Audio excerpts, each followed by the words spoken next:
Një incident i rrezikshëm është regjistruar në plazhin e Velipojës, ku një mjet lundrues tip jet ski ka thyer perimetrin e sigurisë, duke hyrë shumë pranë zonës së pushuesve dhe duke rrezikuar seriozisht jetën e tyre.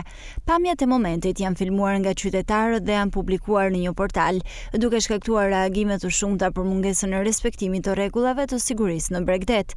Pas denoncimit publik, shërbimet e policisë kufitare, njërsia policore detare dhe efektivët e stacionit të policisë kufitare Velipoj ndërhyrë me njëherë, duke identifikuar dhe shoqëruar drejtuesin e jetskit, shtetasin me inicialet RG.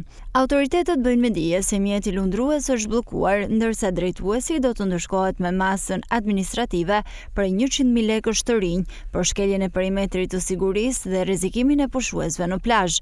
Ngjarja rikthen edhe një herë në vëmendje problematikën e mjeteve lundruese që afrohen pranë vijës bregdetare, sidomos gjatë sezonit turistik, duke u kthyer në kërcënim për familjet dhe pushuesit që frekuentojnë plazhet. Policia e shtetit ka paralajmëruar kontrolle të shtuara në të gjithë vijën bregdetare dhe apelon për respektim rigoroz të rregullave të lundrimit dhe zonave të sigurisë.